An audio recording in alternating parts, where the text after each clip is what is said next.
Hello. Today is the 11th of August 2020. I've just started my YouTube channel where I'm consistently posting new videos about my health journey. I'm now going to do a video on why I started my health journey and what I went through to bring me to the healthy version that's talking to you right now. Please share, subscribe, like, comment, refer, do whatever you need to do. There's points where I'll make reference to products I've used. You will find all the information in the description box below. So please have a browse. The products can be shipped to up to 30 countries. At the moment, I will post the UK version of the site, but you can quite quickly, easily change it to your country or see if your country is one of the countries that we ship to by pressing the globe on the top right hand side of the screen. You can change the language and change countries just to see what's available where you are with the products, because it varies country to country. So my name is Unique. I am a 100% single mother of two. I work full-time and I did the early shift for years to being able to pick my children up at the end of the school day and have them for the rest of the day to take out any sort of childcare costs or anything of the sort. So I've had that local arrangement with work for a while now. And I used to swap shifts before that because I was already struggling on the money that I was getting. So the opportunity or the thought of entertaining and reducing my hours was never something that I could live on. With two children, house, car, everything, struggling in bills, that was not something that I was open to.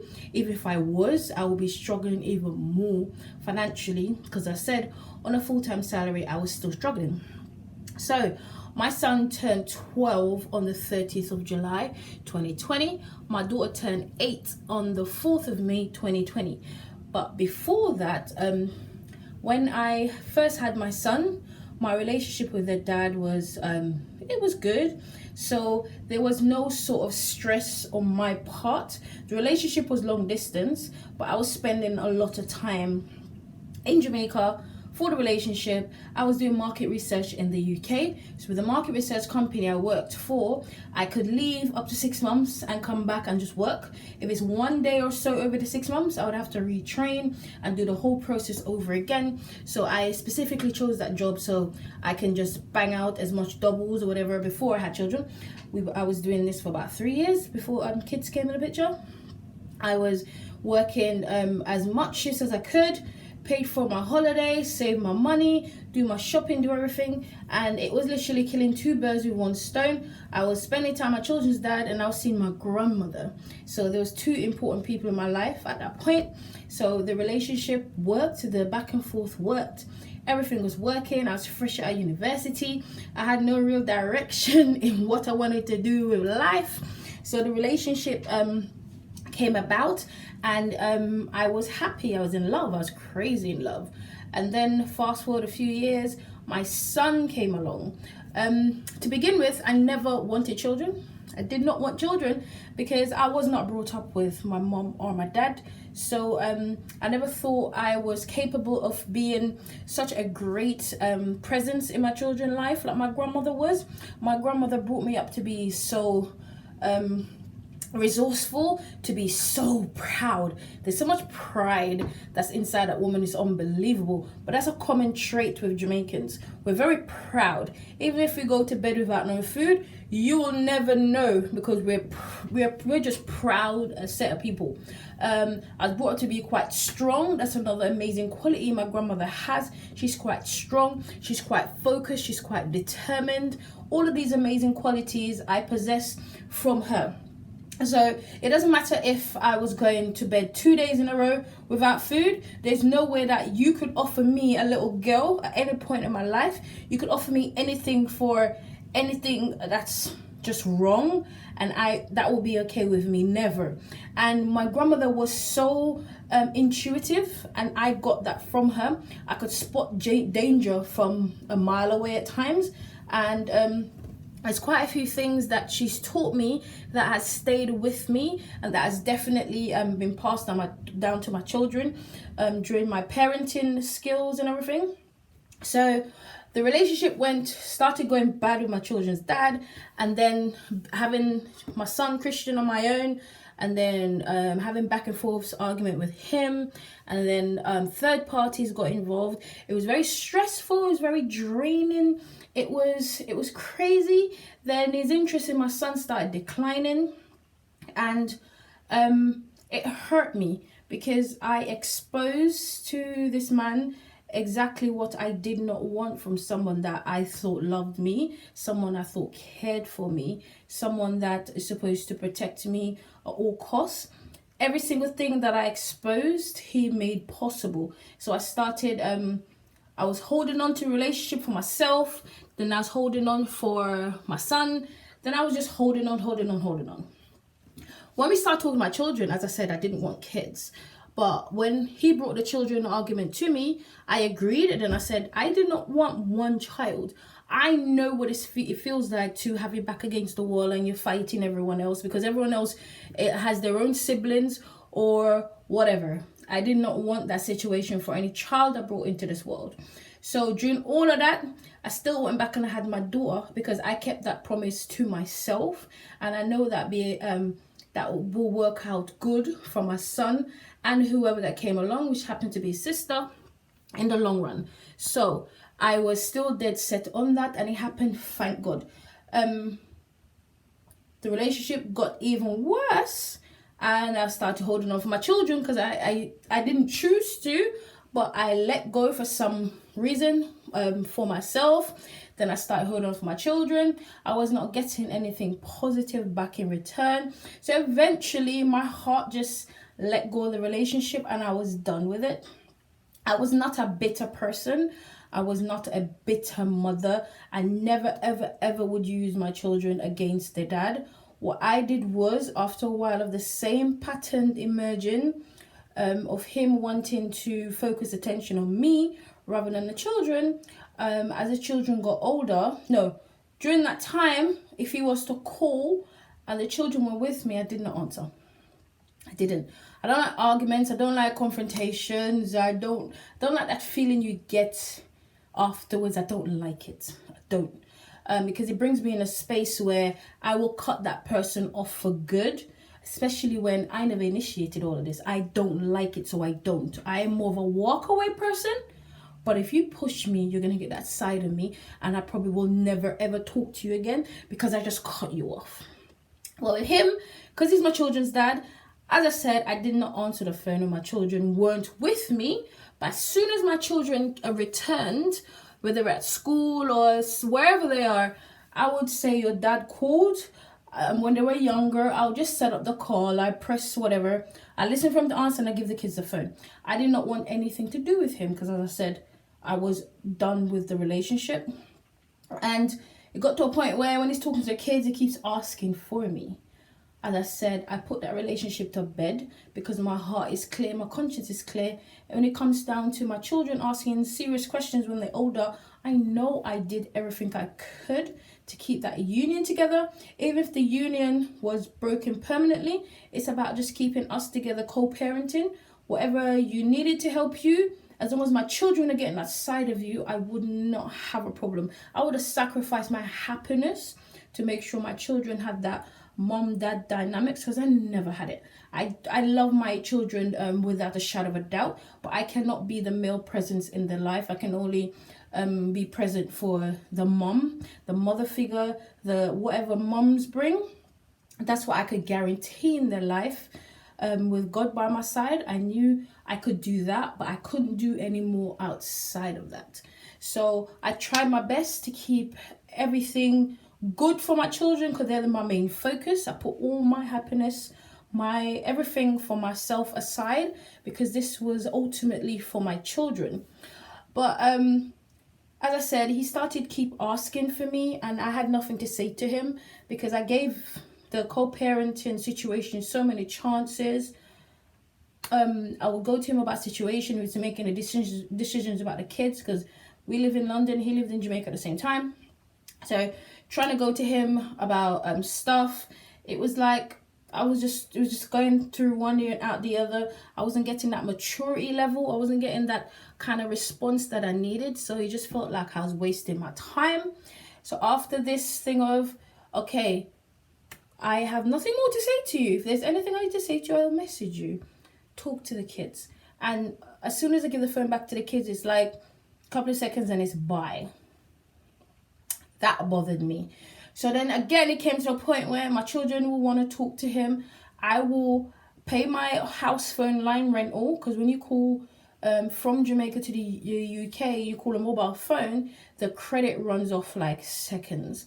So I was paying line rental every month to have my house phone connected, so he could call the kids. He could pay $1,000. That's less than £10. That's less than $10 to call the kids. He gets 1,000 minutes, I believe it was, and that seemed to be quite impossible for him to do. All of these things I tried, it just seemed impossible for him to do. So that's why I said I am quite confident I did all I could to make the co-parenting situation work, because I wanted this for my children. I wanted them to have their dad in their life. Even if, as I said, even if it was to compromise my own happiness, I would happily do that, because I never wanted children. And if I wanted children, I still wanted that niceness between the parents. Whatever life they choose to live, I would not have a problem. So it just got to the point where my children would call at times, he weren't answering, he wouldn't call back as he should, considering your kids are calling you. And just after a few years, I will give him ultimatum. I'm like, you do this thing where when you're in a good relationship, you don't answer the phone calls, your kids don't hear nothing about you. And when the relationship turns sour, sorry, this thing keeps sliding off.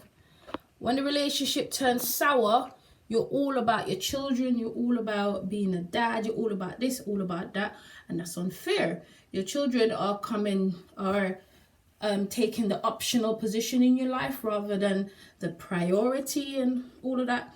And it just became too much, because when the relationship he's in is done, he calls very regularly for the kids.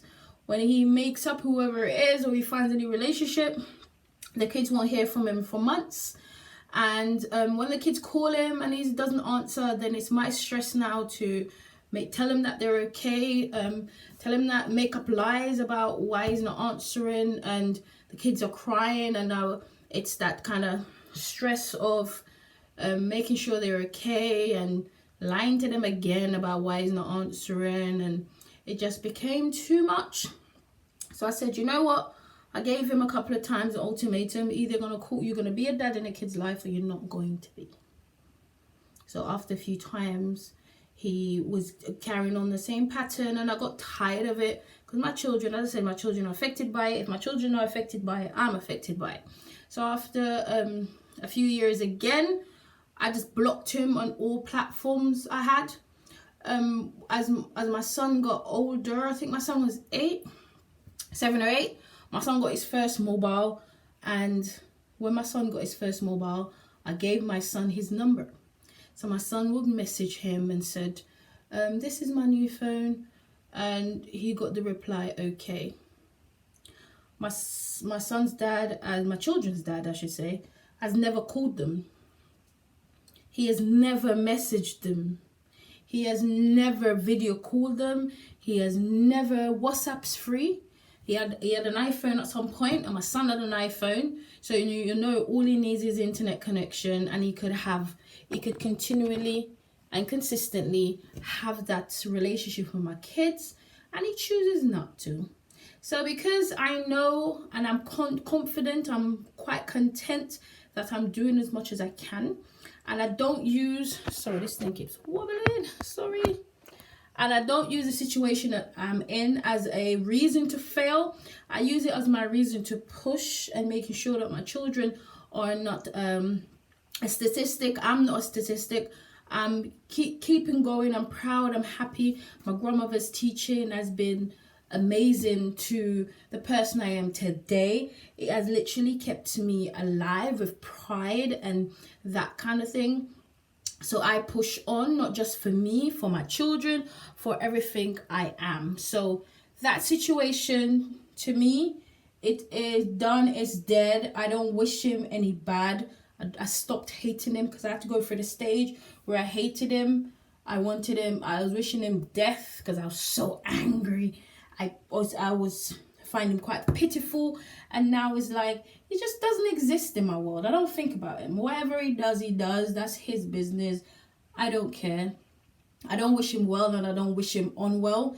He's just who he is, and I'm here pushing on, using my situation with my kids as a positive for us to win in any and everything we do, keeping God first. And just I beg forgiveness for all of those stages I went through, because I know it wasn't right, and I'm human. I feel pain, I hurt, I'm quite emotional, I'm quite loyal, I love hard. If I don't like you, I don't think about you because I don't see you. I'm that sort of person. I used to let it be feels like a physical weight on my shoulder, and I don't. During all of that craziness right there, my grandmother passed away. My grandmother passed away, my daughter's 8, my grandmother passed away 7 years ago. My grandmother passed away just before my daughter turned 1. And the crazy thing about that was we were planning on going down a few weeks before she passed away. So that's a blow for me right there.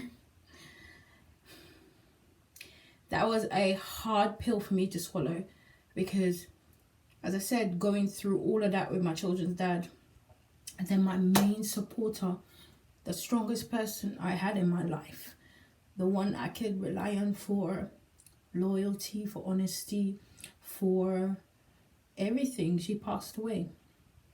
As I said, I wasn't brought up with my mom and my dad, so I don't have that connection with either one of them. My grandmother is who I saw as a little girl growing up. I have all fond memories of my grandmother.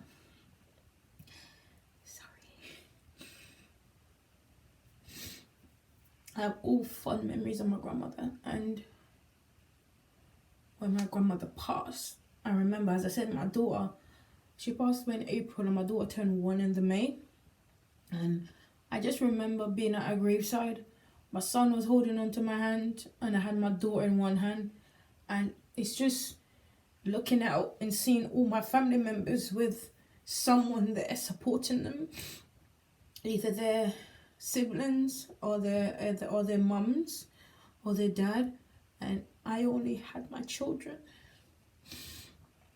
My children's dad was supposed to take time off work and have my children most of the time for the 2 weeks that we were in Jamaica, or 2 weeks or so that we were in Jamaica. He took the time off, but he never took the kids. I would take him around to his house if he felt any way coming to my grandmother's, pick him up. This is how convenient I made this situation for him. I never thought about myself. I was thinking about him and the positive this is going to be for my children. I would take my children around to his parents' house, leave them there with everything that they needed. And by the time we were going about trying to make just final arrangements for my grandmother's funeral, and I go pick my kids up at the end of the day. How was your time with your dad? Oh, we didn't see him. Oh, he just walked through the house and pat me on my head, and we didn't. That hurts.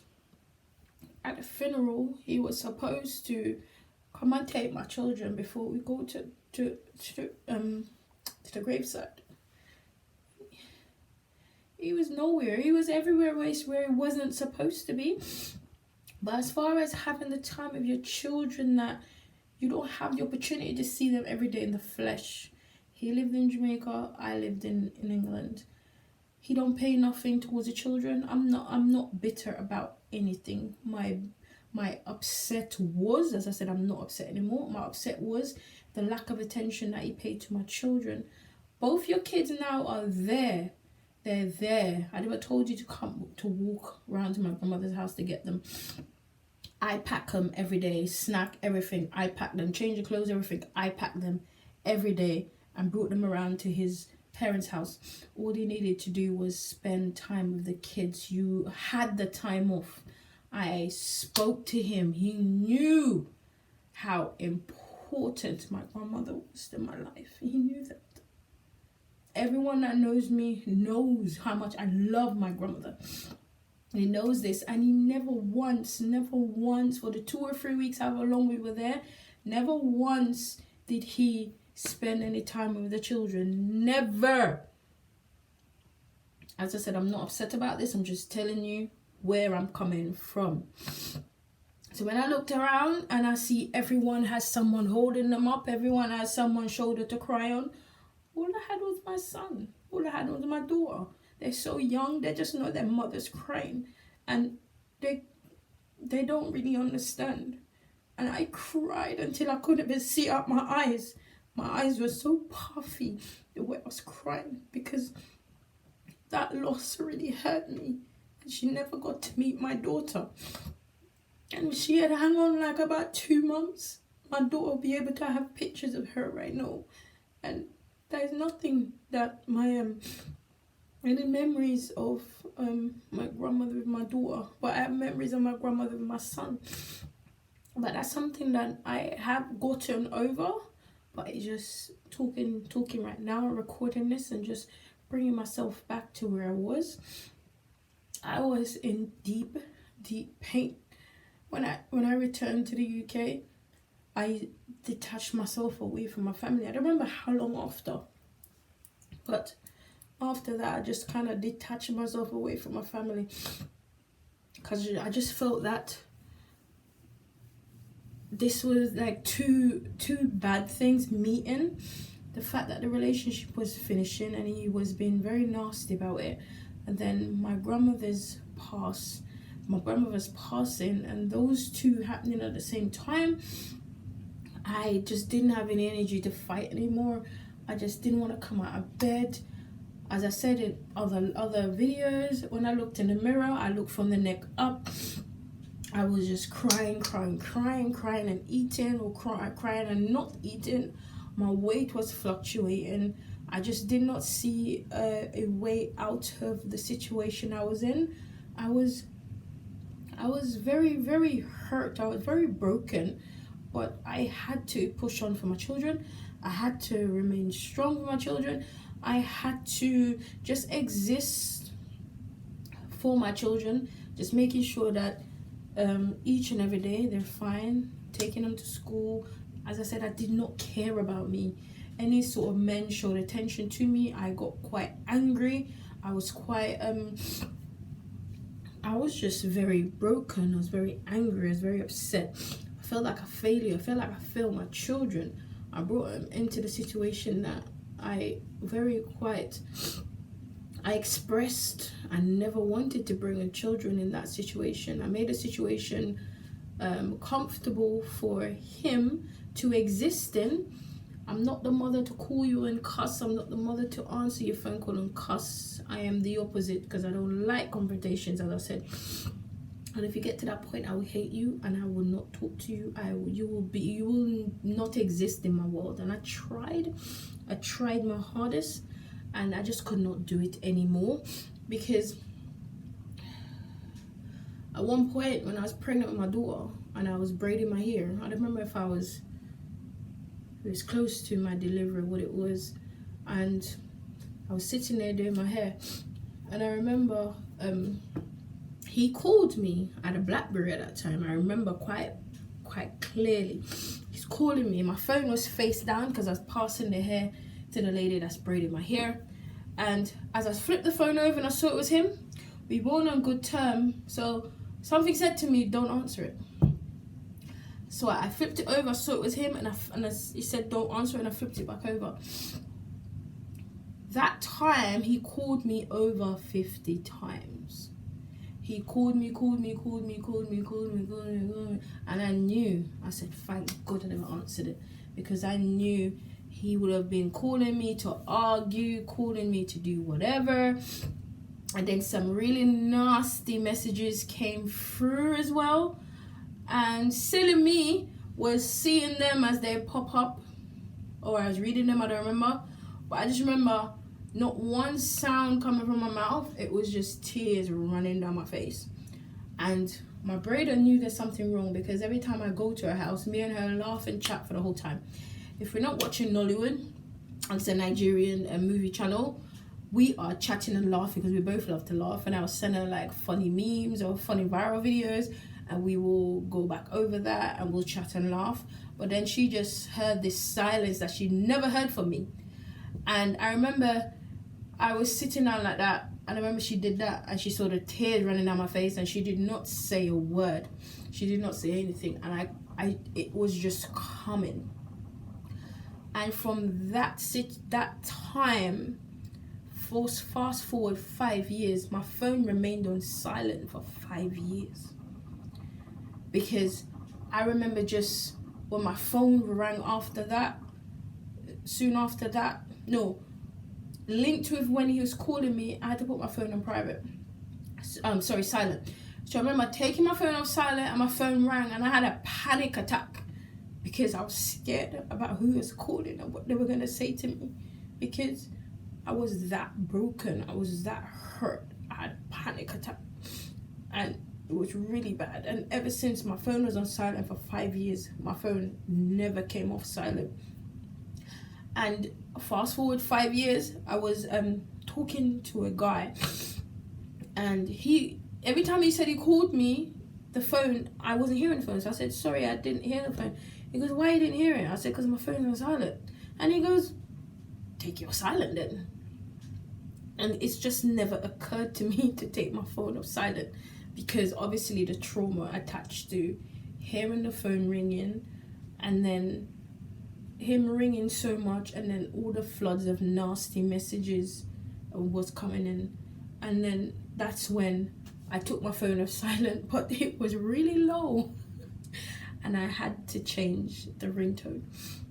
But that was a major milestone for me, considering what the ringing tone, how I reacted to it in the past. That was quite hurtful. So as I try to pick up the pieces, continuing life after burying my grandmother, it was very difficult.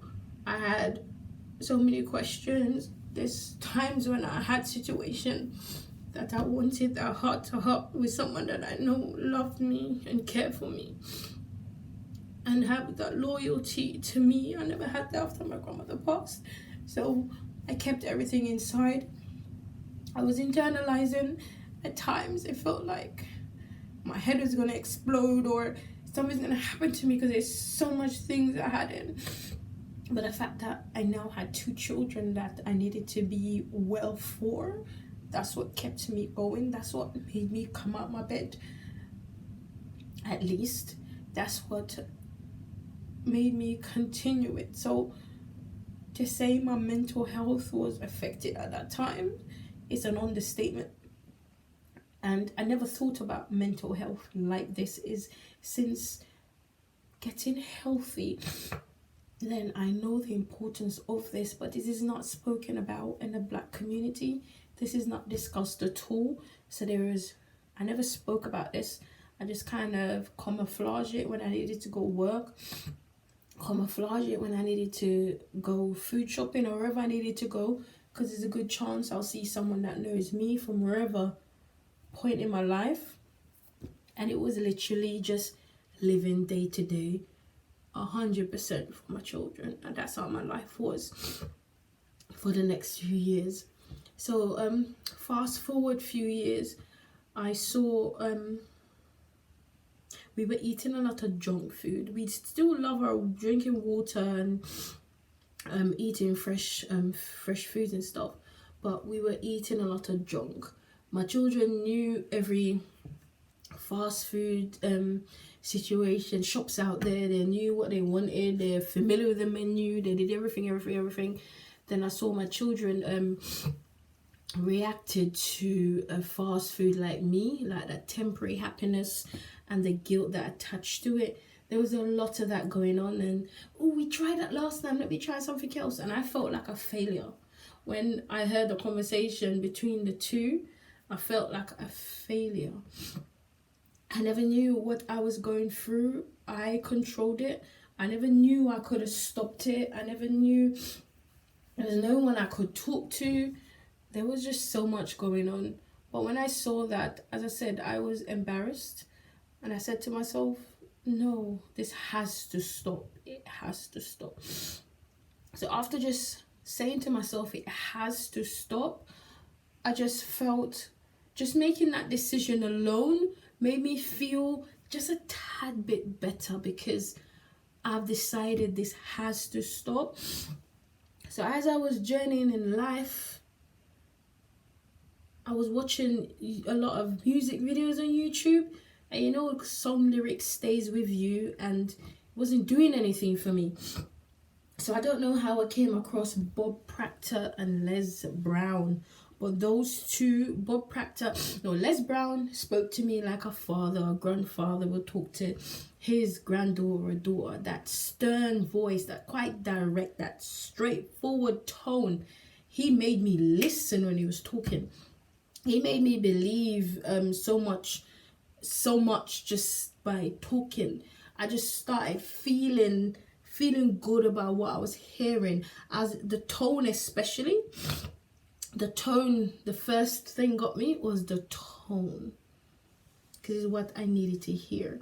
And then after his tone catching my attention, then what he was saying, how real he was, how positive he was, how open and transparent he was, that got to me. So with listening to his story is not the same as mine, but listening to his story, I could relate to parts of his story, and that was making me feel better and better and better. Then put Bob Proctor in that, and Bob Proctor explained about the conscious mind and the subconscious mind. Then I thought, what? I could take myself out of it. It's that easy. And I was just listening to him and trying to put the right steps in the right order, trying to get myself out of it. And I felt good just listening to both of those two men share their life experience and how they helped themselves out of the crazy situation that they were in. And what I noticed with both of them, they both talk about network marketing. They both talk about making the decision, because that's the main thing, was making the decision. They talk about their struggles. They talk about so much. There's so much similarities, but completely different stories in both of them. And I just bought that hook, line and sinker. Then I started trying to find out, what is this network marketing? I keep hearing about this network marketing. I need to know what network marketing is. So after Googling network marketing, there's nothing specific coming up. Putting in YouTube, nothing specific. Then I would lose interest, because I was still in that pattern of starting something and not finishing it. Losing interest. Come back a few weeks. I keep listening to them. I was consistent listening to them. Come back a few weeks and I'll do the same thing again. So after a while I got pissed off, because I'd keep looking and I'm not seeing anything. I'm impatient. So I put on my my Instagram, who's involved with network marketing or who knows anything about network marketing. And one of my colleagues that's on my Instagram, she came back, she goes, I do network marketing, what do you want to know? I was like, what is this thing? I need to know what this thing was. And she told me, I do it for Juice Plus. Let me send you some information. So after she sent me the information, the first thing that caught my mind was, it's plant-based. Because I've dabbled in veganism over the years. I know that's a healthier choice. I know that's what I should be doing. But my mental health took over, and I fell off. I really fell off, because I was using food to comfort me, because my grandmother was not there anymore. So the food was giving me this temporary pleasure, but it was a lot of guilt attached to it outside of that. But the temporary pleasure was what I craved, because I couldn't get it from anyone else. So I said, after finding out this information, and it's the first time in years that I had over £150 or whatever I had after paying my bills. Because normally when I pay my bills, I have less than £50, £20, whatever I had left. And that's how life was for me. Robbing Peter to pay Paul, borrow this, borrow that. By the time my pay comes on again, I'm in minus by hundreds of pounds. My bills still ain't being paid. I'm in rent arrears. All of these things, it was catching up on me, because I had really bad money management back then. So when she sent me the link and I looked at the products, I chose the biggest plan they had, because I said, you know what, I need to lose weight. That was the aim. I need to lose weight. I need to feel good about myself, and I need to be healthy, not even just for me, for my children.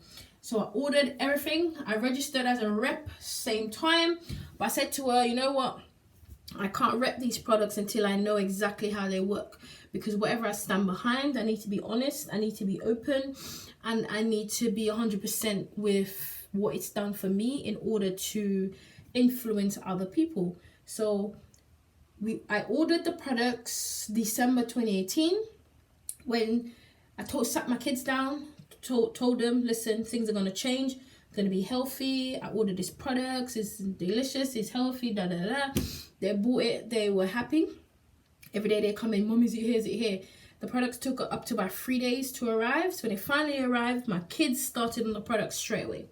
I said, you know what, let me start after Christmas, and after New Year's, because I didn't want it to be the cliche New Year, new me, because I've done that many times and I've failed miserably. So I didn't want that sort of attachment to what I was doing, because this is going to be it. So I actually started on the 13th of January 2019. I did the detox. After the new year, I did a 7-day detox. The detox is nothing. It's just literally taking things out your diet. It tells you why. We know these things are already not good for us. So it tells you what to take out and why. So I prepared my body to start flooding it with these products on the 13th of January 2019. So before that, I was not sleeping at nights. I was regurgitating thoughts of my day, thoughts of my yesterday, thought of my last week, thought of my last month, my last year. The last few years, when I needed to change the narrative of some conversation I was having, I needed to slam the door, I needed to say this so that I don't have no comeback. Or at nights when I go to sleep, that's the kind of thing was going on in my head. Sometimes I weren't sleeping, sometimes I get 3 hours sleep, because my body was so tired, but my mind was still going, and I did not know I controlled this. So sleep, I needed sleep. I needed energy, because as I came in, at times, I was giving my kids food, and I was just sleeping. I needed energy. My skin was so dry that every single time I come out the shower, the bath, I have to run and cream my skin, before the itching sensation starts. When I realized that all the moisture was just washed out and my skin is now dry, I would itch like crazy. I needed that. I needed to lose weight, because my weight was just yo-yoing. I was stuck in between, say, 11 stones and 13 stones. I was going up and down, up and down, up and down, up and down. I needed that to change. I was eating the wrong things, expecting body goals, and then I was feeling sorry for myself when I wasn't getting body goals. So I needed all that results. There's so much more, but those are the top things that I needed results for. So journeying on in the products, say like week 3, 4, I was just feeling good. First thing I realized was I was sleeping. Within half an hour putting my head down on the pillow, I was sleeping. So imagine when you have a good night's sleep, you wake up in the best mood ever. You're ready to take on the world. You're ready to take on anyone. You're ready to win. You're ready to succeed. All positives coming around. My daughter also, she was tossing and turning. I don't know what her issue was. She was tossing and turning, sometimes 3 to 5 hours after going to her bed. She was not sleeping. I realized as well, my daughter was sleeping. Amazing. So imagine for my son now, it's the best thing. Waking up in a house with 2 females and they're both rested. So he knows it's time at home, breakfast and out has been a positive. Because before my daughter wake up crying, I'm lacking sleep. My eyes are red. I'm irritated. If someone breathe or cough, I want to strangle them because I'm human. So my son, very happy. So afterwards, I'm like, kids, you want to go to the park? They're shocked. Mommy, yes, of course we want to go to the park. Because they will be asking me this all the time. And I didn't want to go to the park. I am not a park mom ever. But I had an energy where I'm asking my kids, do you want to go to the park? These kids are shocked because they know their mom. And they're jumping on that. Yes, mom, yes, we want to go to the park. And I was just feeling good. Like, I'm feeling like, oh, light. I'm feeling like life is on the up and up right now. I feel good. And I wasn't even thinking about the products. I just got in a routine of taking my shakes, and I was just feeling good because I never expected the products to work as I was working. As I said, I went on the products to lose weight, but I ended up getting so much more benefits than the products that I could ever imagined. So when I'm feeling this good and I'm walking on cloud nine and good morning, hello, you can just imagine, like, I was feeling, what's the next thing, over the moon. I was feeling better than over the moon. I was feeling amazing. Then what's the next thing? People are saying to me, you're losing weight.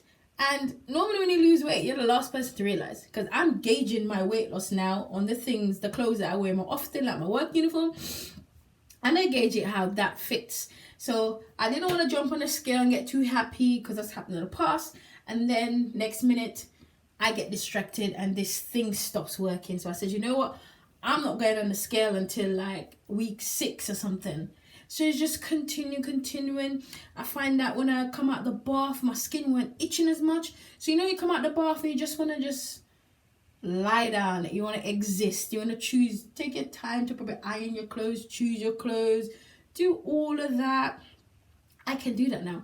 I don't need to rush and get dressed because my skin's itching and I need to just cream my skin before the itching sensation starts.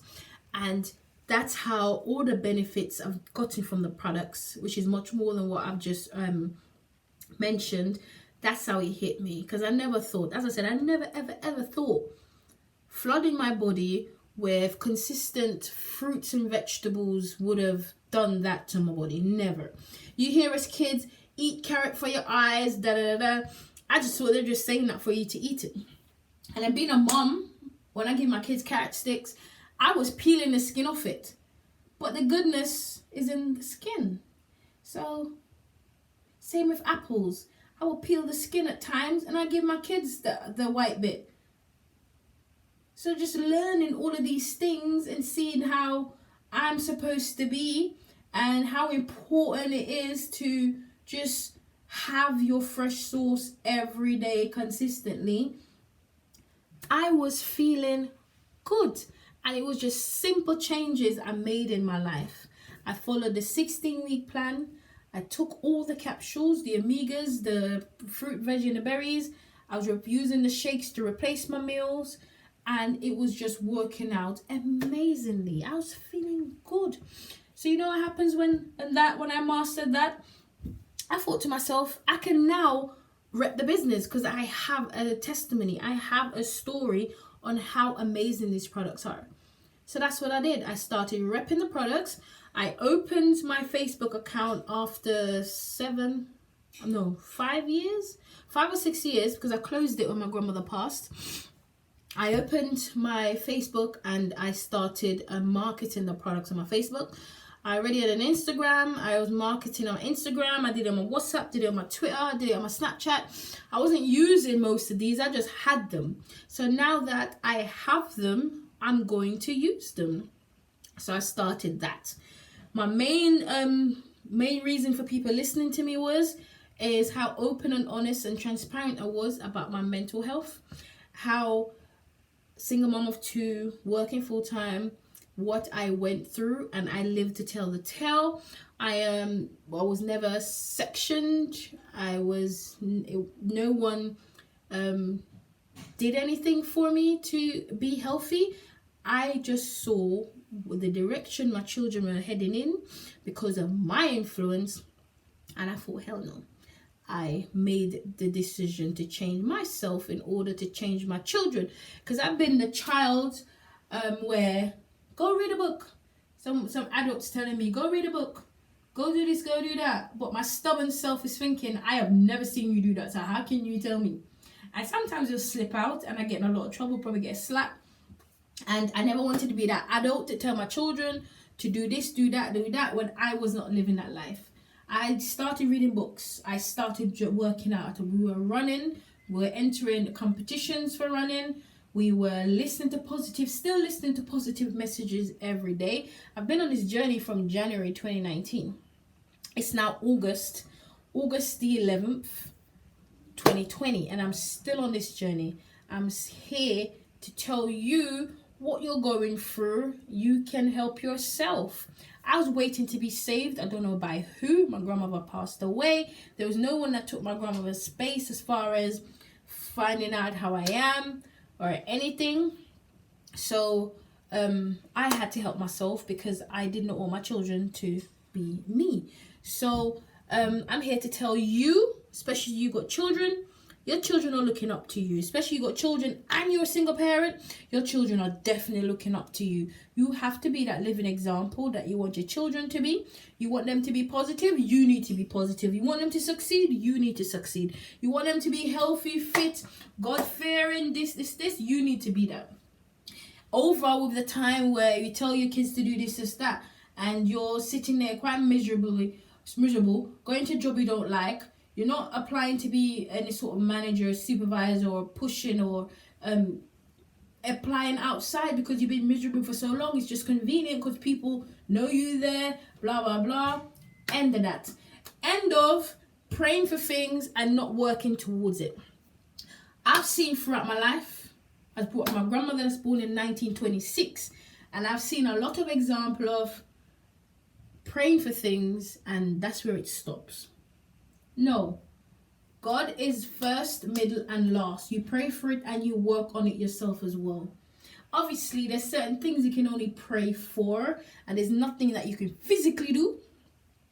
But most of what we pray for, we can actually do our bit as well and work on it. So say I'm going for a promotion. I'm praying, I'm practicing, I'm doing mock interviews, I'm doing so much, and I'm praying.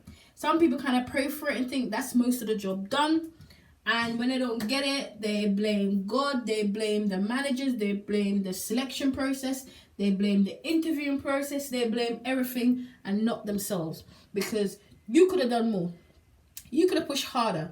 You know that Mary went last week. You could have go find Mary and asked Mary, what questions did I ask you? How did you find it? Do your own research. You got managers saying, you know what, Unique? I can give you a mock interview if you want. That's because I asked. If you don't ask, you will never know. I can give you a mock interview.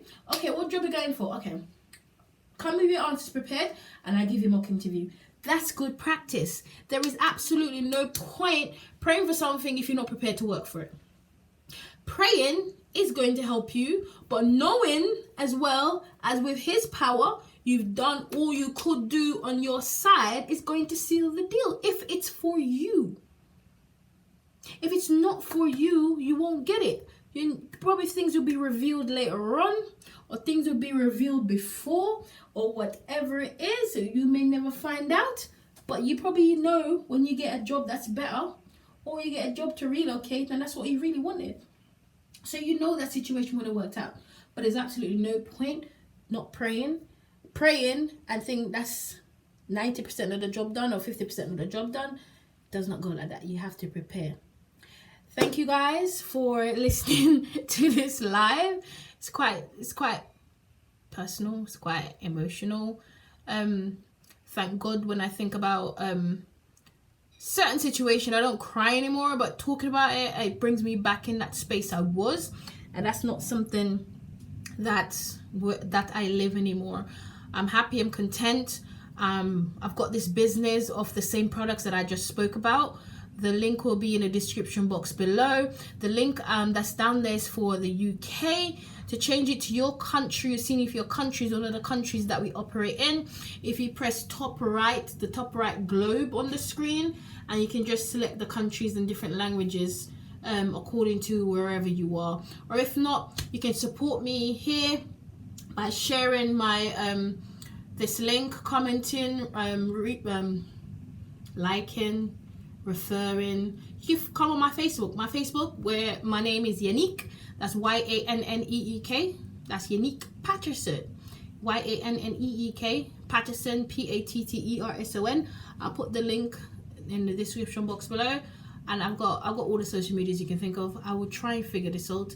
I'm not 100% on how this works right now, but I'm gonna try and figure it out. Thank you guys for your support. I really do appreciate it. Have a good week. Bye.